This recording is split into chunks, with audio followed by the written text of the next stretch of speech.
Professeur Michel Bongongo Ikolindombo, bonjour. Bonjour, M. Thierry. Vous êtes professeur d'université, docteur en philosophie politique, ancien ministre d'État au budget et à la fonction publique. Vous avez même été pendant 7 mois intérimaire à la défense nationale. Vous êtes donc acteur politique depuis de nombreuses années en République démocratique du Congo, mais ici on vous prend comme scientifique, car dans ce débat sur la révision ou le changement de la Constitution, vous avez réfléchi, et contrairement à d'autres qui évoquent plutôt des arguments politiques, vous préférez vous focaliser sur le social. Pourquoi?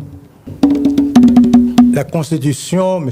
Thierry, est l'expression écrite des préoccupations majeures d'un peuple à un moment donné de l'histoire de son pays.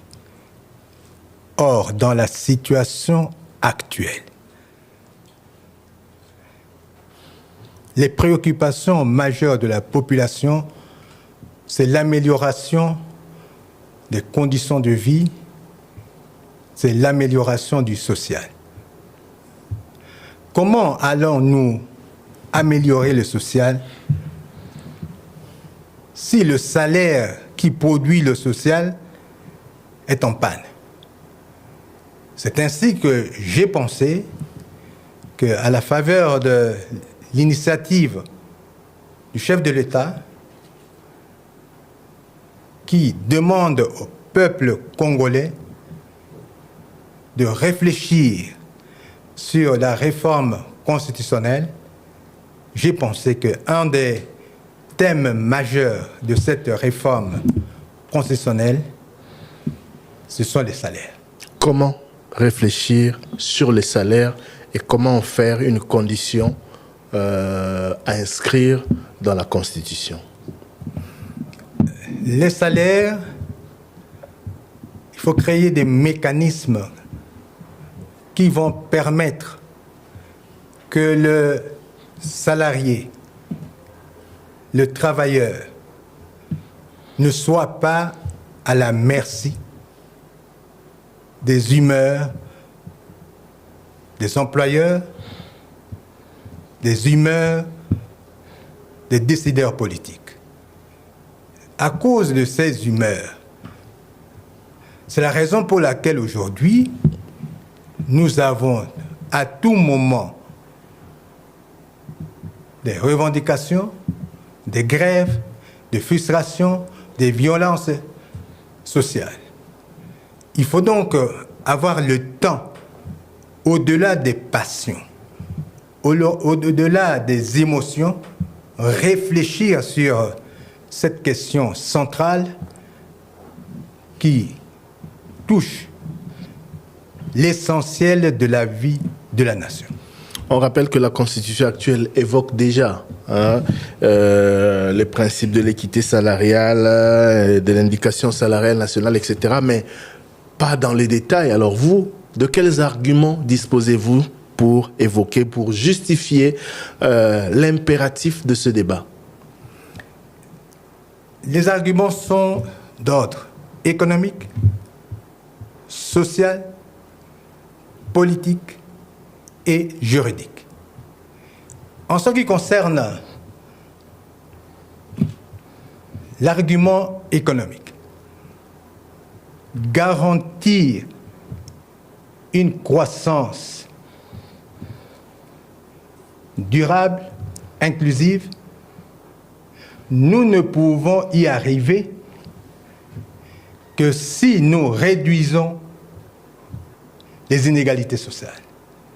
Or, dans la situation actuelle, les disparités salariales sont tellement excessives que le travailleur, le fonctionnaire, n'a pas droit de citer en ce qui concerne la demande intérieure, en ce qui concerne la consommation de ce qui se produit dans notre pays. Mais comment y arriver, professeur? Vous avez été plusieurs fois ministre, je l'ai rappelé dans mon introduction. Vous avez, depuis des années, entendu parler de la fameuse réduction du train de vie des institutions. Ces disparités salariales qu'on évoque, jamais on en débat de manière sérieuse. La réduction du train de vie des institutions, au finish, ce n'est qu'un vœu pieux, parce que personne ne veut vraiment s'engager sur cette voie. Et la conséquence est là, vous l'avez dit, le fonctionnaire se retrouve avec $100 ou un peu moins, alors que le ministre, le président de la République et les responsables des institutions se retrouvent avec 100 fois, voire 1000 fois plus que le salaire du fonctionnaire. Comment arriver à réduire ou à casser ces disparités? Pour casser ces disparités, il faut faire de la tension salariale un verrou constitutionnel. C'est-à-dire? C'est-à-dire que, à l'issue du référendum, de ce qui va se passer en ce qui concerne la réforme constitutionnelle, il y aura des articles, des dispositions votées par le souverain primaire et qui devront être exécutoires. C'est ainsi que le fonctionnaire, le travailleur, ne sera plus à la merci des décideurs politiques, des décideurs économiques. Qu'est-ce qui devrait être couché dans la prochaine constitution, comme vous le souhaitez, qui irait dans ce sens-là?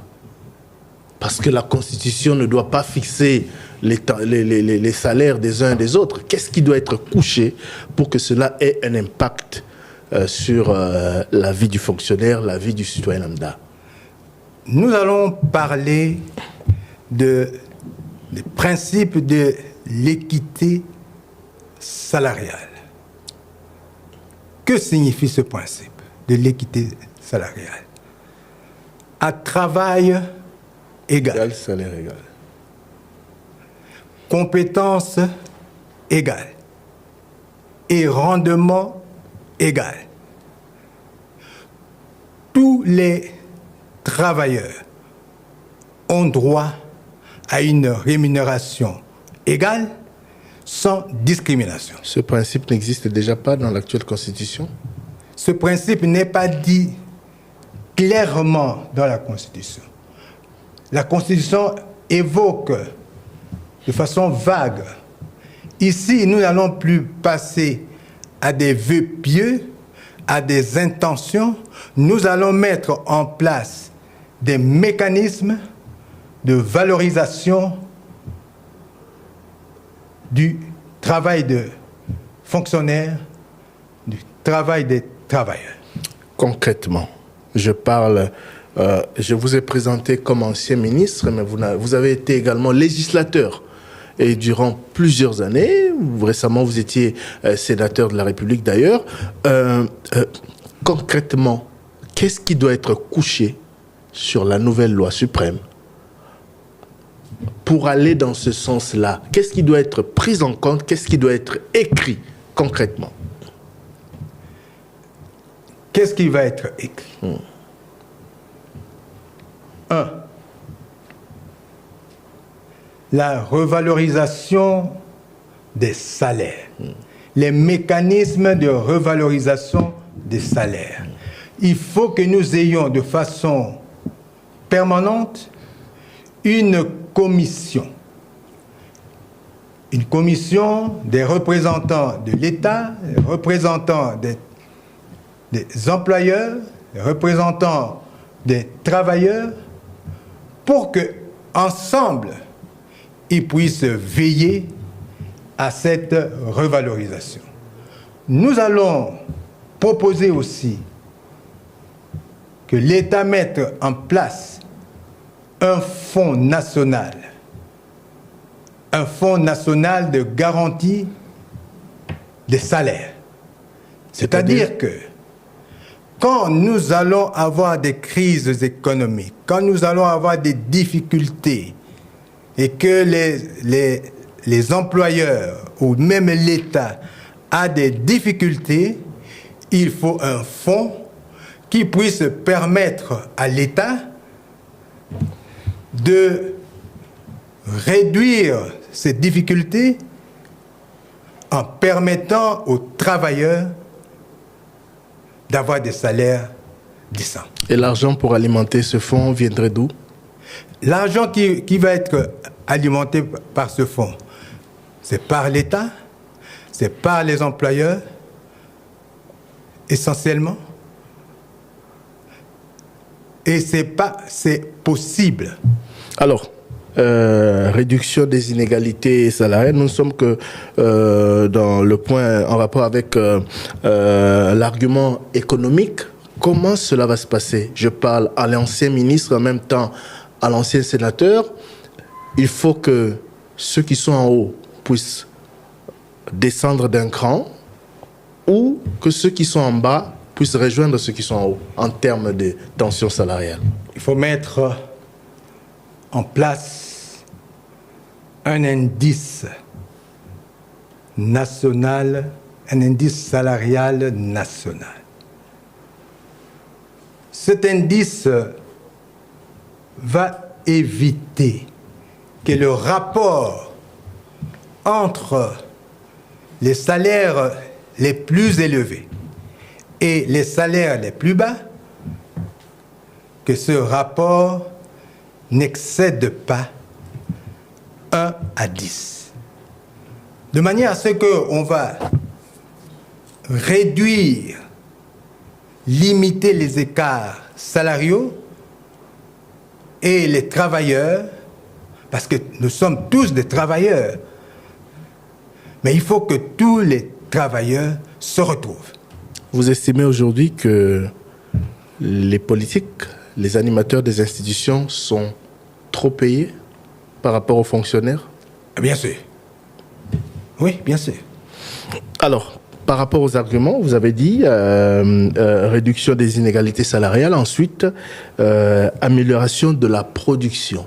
Ça également, on en parle depuis des années. Depuis les années Mobutu, on parle de l'amélioration de la production, de la révision de notre système économique, mais les choses concrètement ne semblent pas bouger. Le Congo dépend toujours de l'extérieur. Nous sommes un pays extraverti en matière de production, en matière de consommation. Comment ou qu'est-ce que vous proposez sur ce point? Comment voulez-vous améliorer la production quand ceux qui produisent, c'est-à-dire les travailleurs, ne sont pas suffisamment motivés par une rémunération décente? Quand les travailleurs sont bien payés, la production, ils deviennent productifs, et en étant productifs, nous assistons à la performance des services de l'administration publique et des entreprises. Tout tourne autour des salaires, donc. Toujours autour des salaires. Alors, vous avez dit tout à l'heure que les animateurs des institutions de la République, selon vous, sont trop payés. Pourquoi ils sont trop payés? Ils ne sont pas trop payés. Mais par rapport aux travailleurs, qui sont les plus nombreux, par rapport à nous, parce que je suis aussi décideur politique, ça crée de l'injustice sociale. Mais pourquoi justement ils gagnent autant par rapport à d'autres travailleurs? Pourquoi? Vous avez été au cœur des décisions comme ministre, tout comme sénateur. Un déficit d'organisation sociale par rapport au bien-être des travailleurs. C'est fait à dessein?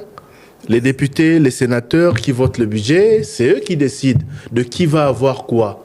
C'est là que se fait, que tout se prend comme décision. Alors, comment vous l'expliquez? C'est une décision, et c'est ainsi que je suis d'accord avec cette réforme constitutionnelle initiée par le chef de l'État.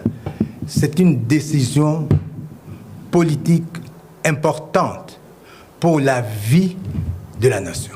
Beaucoup disent que même si on réduisait de 50% le train de vie de toutes les institutions, ça ne pourra pas augmenter de manière sensible les salaires du fonctionnaire. Qu'est-ce que vous répondez? Bon, vous savez, c'est toujours comme ça.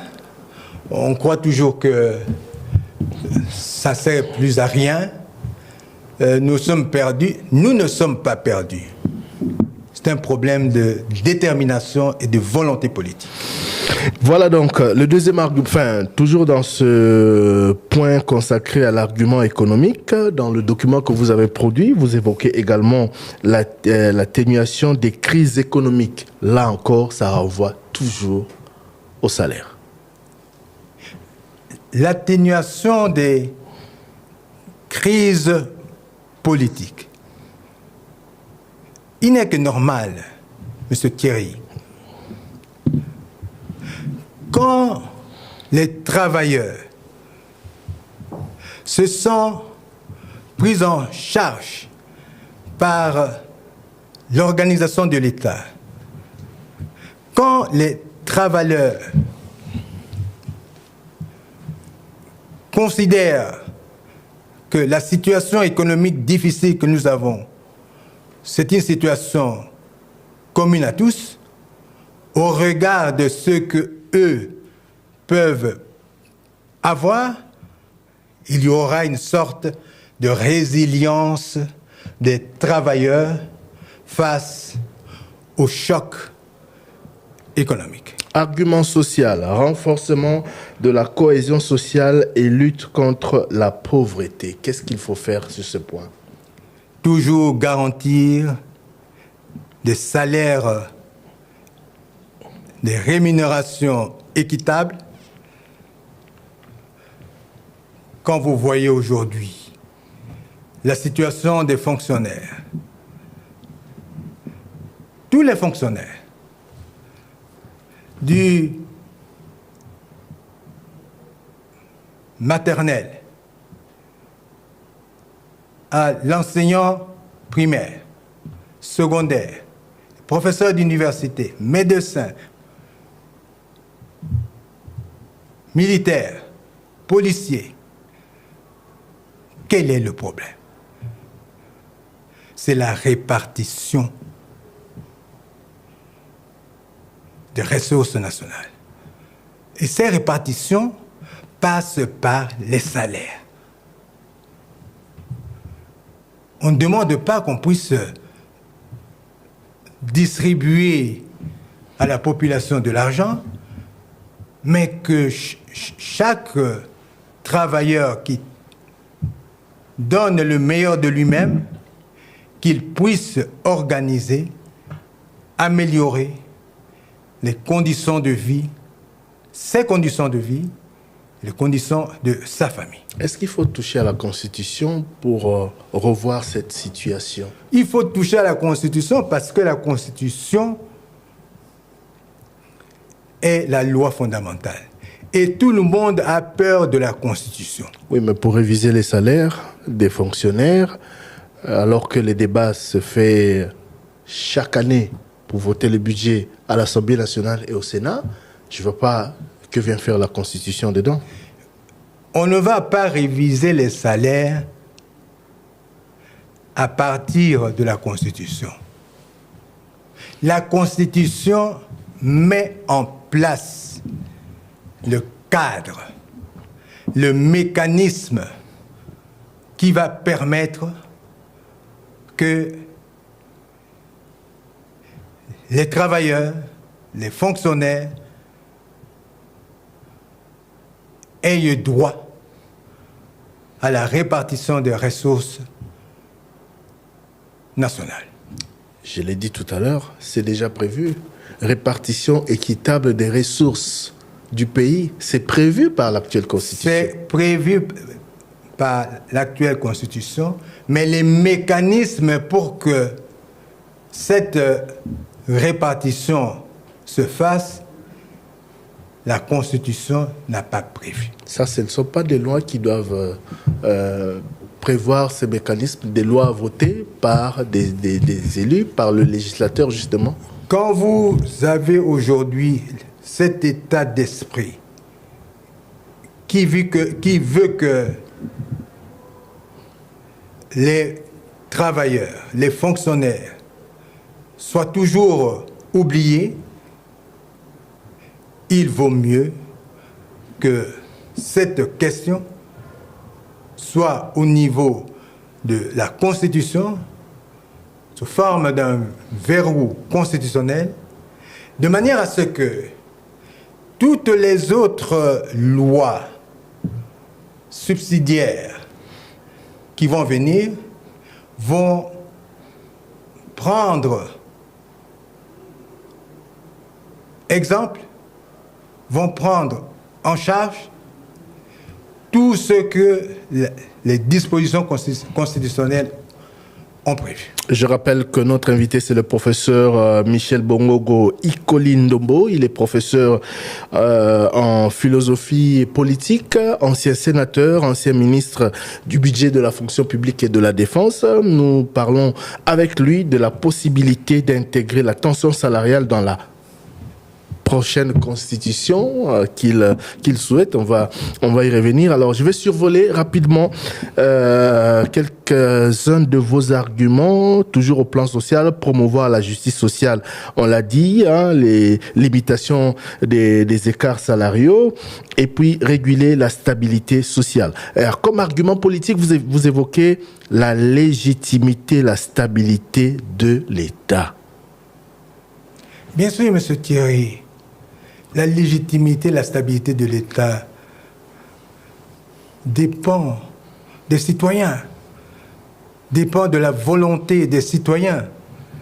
Et aujourd'hui, nous parlons avec vous des travailleurs qui sont des citoyens. Quand les citoyens, et particulièrement les travailleurs, se retrouvent dans leur vécu quotidien, comment voulez-vous que ces citoyens ne puissent pas légitimer les institutions? Chacun travaille pour son propre compte.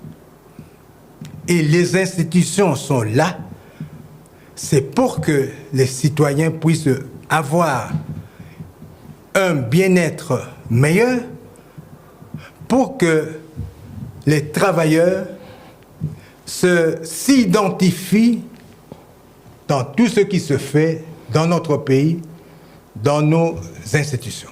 Réduire les grèves et les conflits sociaux, renforcer la démocratie sociale, et comme argument juridique, vous dites renforcer l'état de droit et l'efficacité des droits sociaux.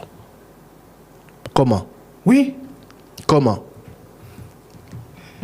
La Déclaration universelle des droits de l'homme et les instruments internationaux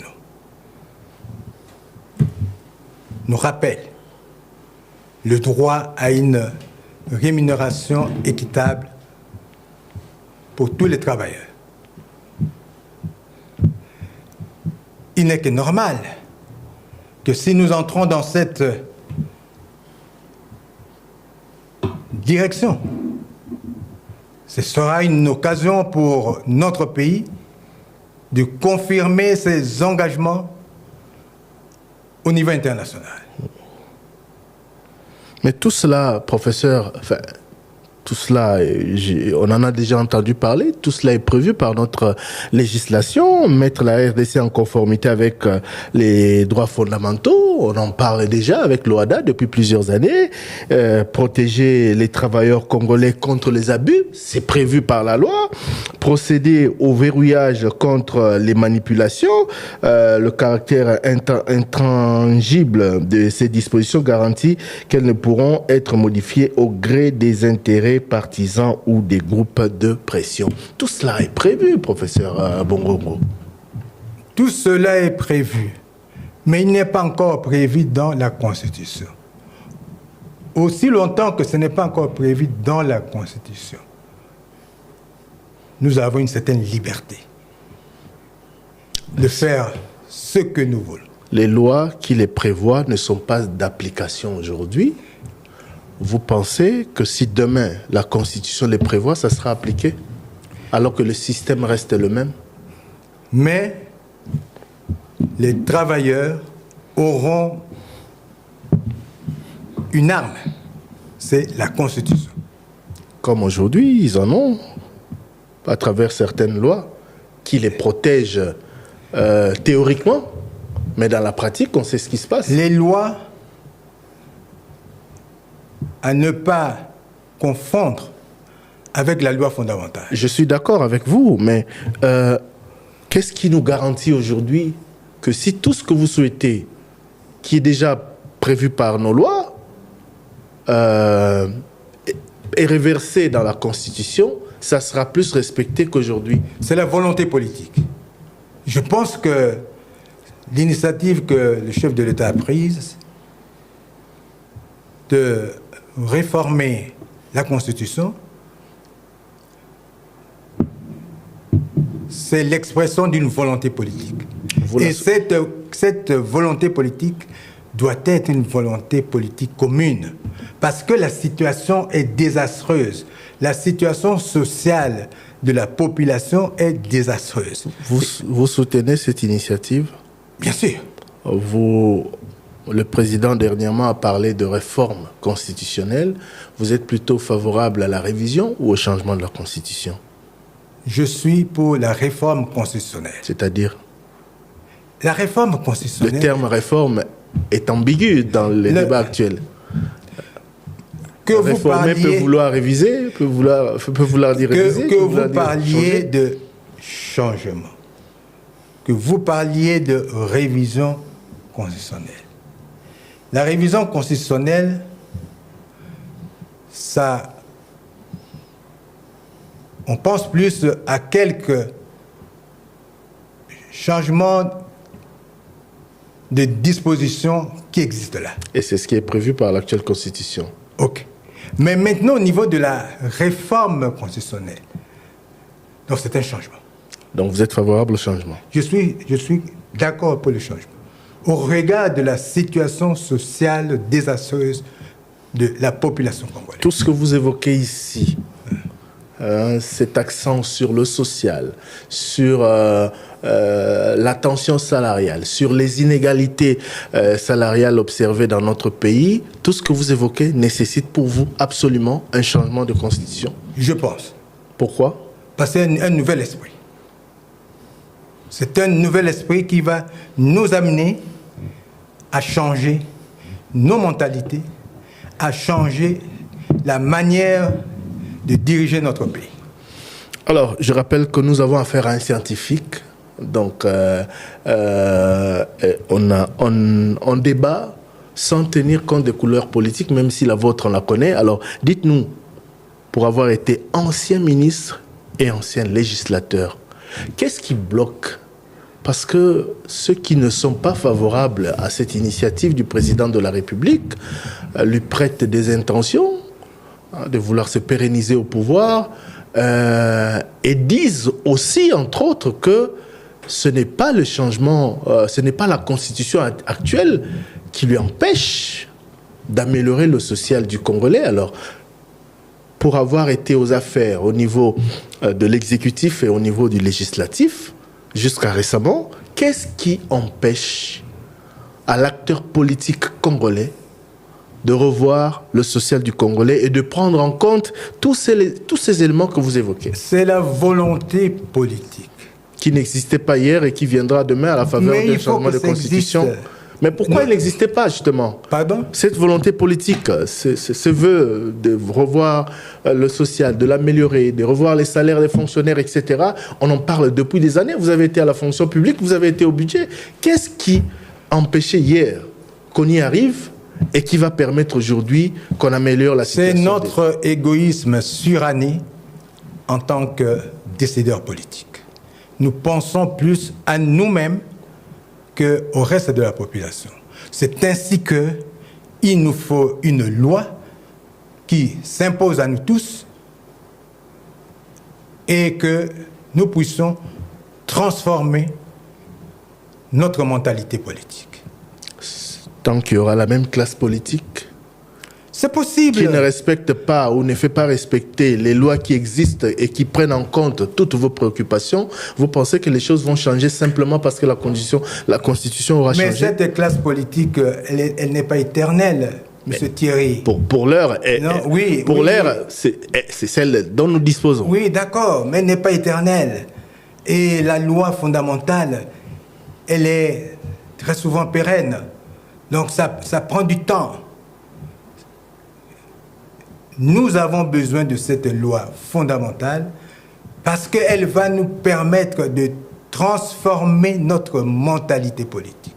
Nous pensons trop à nous-mêmes comme décideurs politiques que penser à la majorité de la population.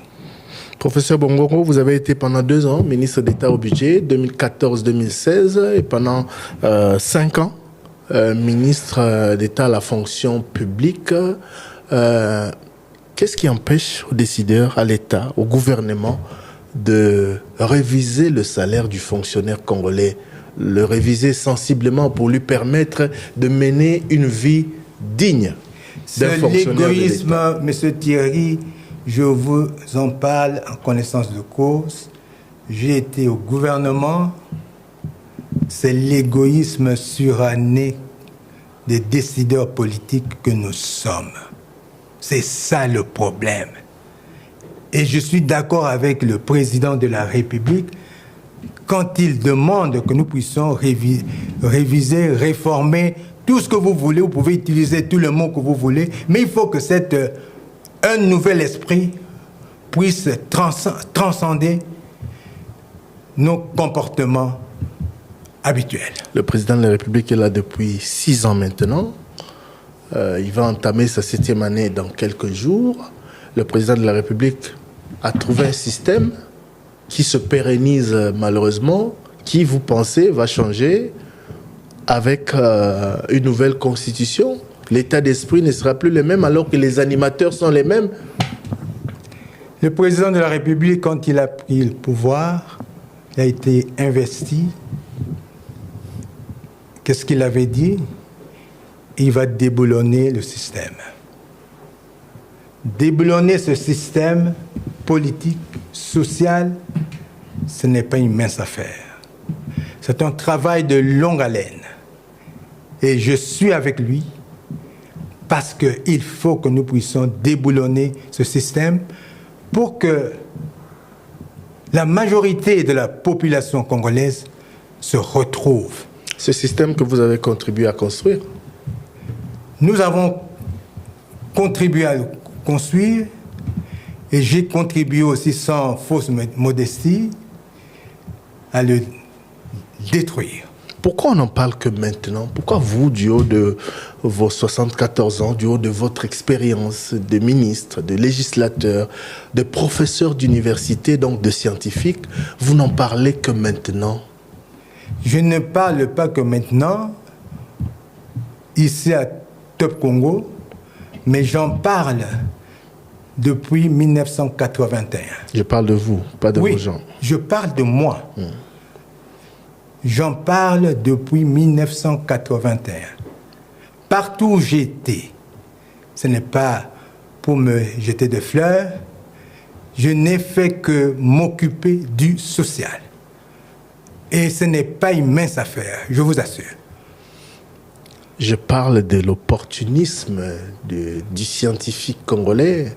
Depuis que le président de la République a parlé de réformes, changements ou révisions de la Constitution, beaucoup d'entre eux sont sortis du bois pour aller, comme c'était le cas il y a quelques années sous Joseph Kabila, dans le sens des dires du chef, entre guillemets. Est-ce que ce n'est pas de l'opportunisme politique? Non. En ce qui me concerne, je ne sais pas ce que le comportement des autres. En ce qui me concerne, ce n'est pas l'opportunisme politique. Ce que je dis, c'est l'expression de ce que je fais depuis 1981. Donc, en résumé, avec une nouvelle constitution, malgré que le système est ce qu'il est depuis des années, système a déboulonné, malgré l'état d'esprit et la mentalité, l'égoïsme de l'acteur politique, avec une nouvelle constitution, le fonctionnaire congolais ou le citoyen lambda pourrait vivre des beaux jours. Rien qu'avec un nouveau texte suprême. La constitution, c'est quoi? C'est un texte. Ce qui est important, ce n'est pas seulement le texte, c'est l'esprit qui sous-tend de ce texte. Ce texte va nous permettre de changer notre mentalité. Ce texte va nous contraindre d'aller vers le bien-être des plus faibles. Dans le dernier point de votre réflexion, vous avez évoqué le fait d'inscrire la tension salariale comme parmi les points verrouillés de la prochaine constitution. Comment vous l'envisagez et sur quel point exactement? La tension salariale, c'est l'indice national salarial. Ce rapport de 1 à 10 doit être verrouillé pour que nous puissions vérifier par rapport au salaire des uns et des autres, les plus élevés et les plus bas, ils doivent vivre dans ce rapport de 1 à 10. C'est ainsi que je pense qu'il faut verrouiller ça, pour justement protéger les plus faibles, les sans-voix. Vous avez à ce point confiance en l'homme politique congolais? Vous pensez vraiment qu'il va changer? Vous pensez vraiment qu'il va aller dans le sens de ce que vous souhaitez ou de ce que vous proposez? Thierry, l'homme politique congolais, ce n'est pas une damnée. Il peut à tout moment changer. Aussi longtemps que nous croyons que cet homme politique congolais que nous sommes perdus, mais le pays va être perdu. Le problème, ce n'est peut-être pas l'homme, mais c'est la mentalité qui se transmet tellement bien. Vous avez traversé des générations depuis Mobutu, vous êtes actif en politique. Les années changent, les générations changent, mais la mentalité ne change pas. Mais il faut changer la mentalité. D'où ma question. Mais comment? Mais justement par des textes comme ça, par des débats, par de la pédagogie, n'est-ce pas, politique, pour que les gens changent. Thierry, nous ne pouvons pas continuer comme ça. Des choses peuvent nous arriver. Les gens souffrent énormément. Et nous n'avons pas le droit de laisser toute une population victime de notre turpitude. J'aurais bien voulu vous entendre pousser ce coup de gueule il y a 10 ans, lorsque vous étiez aux affaires. J'aurais bien voulu vous entendre pousser ce coup de gueule il y a 10 ans, lorsque vous étiez encore... j'étais lié au niveau du ministre de la fonction publique par le secret du gouvernement. Mais ceux qui ont été avec moi savent très bien, c'est le sens de mon combat. Je l'ai vécu avec les syndicalistes et ce n'était pas une mince affaire. C'est le sens de ma vie. Je ne suis pas un opportuniste. Ce que je veux, c'est que cette population puisse devenir fière d'être congolais parce que elle participe à la consommation du patrimoine national.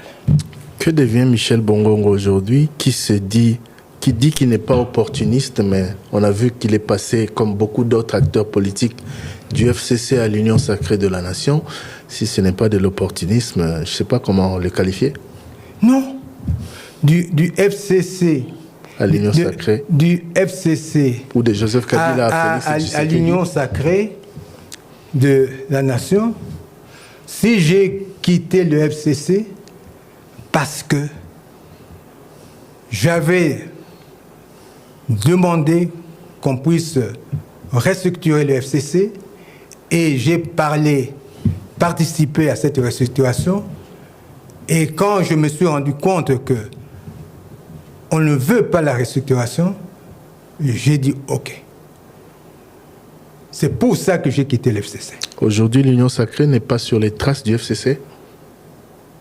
Le président de la République s'en est plaint lui-même. C'est-à-dire ? Le président de la République s'en est plaint lui-même. Il a reçu il y a quelques jours les élus de sa famille politique. Mais je n'en disconviens pas. Je ne dis pas que lui... Les pratiques restent les mêmes. Non, je ne dis pas, M. Thierry, que le FCC, pardon, l'Union sacrée, c'est le paradis. Non, pas du tout. Mais il faut se battre là où vous êtes pour que les choses changent. Ce que je fais là, c'est pour que les choses changent. Dernière question, votre héritage à la fonction publique, on vous a vu parmi les rares ministres qui ont quitté, selon les témoignages reçus par Top Congo, qui ont quitté ce ministère sous les applaudissements des fonctionnaires, mais l'héritage de Michel Bongongo a été très contesté par ses successeurs, notamment le nombre des fonctionnaires recrutés en 2018 en pleine campagne électorale.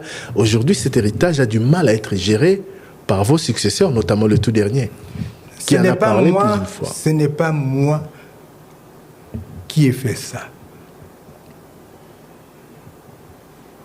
Nous avons mis une feuille de route avec les syndicalistes, avec les responsables de l'administration publique, avec les gouverneurs de province, avec jusqu'au niveau des territoires, et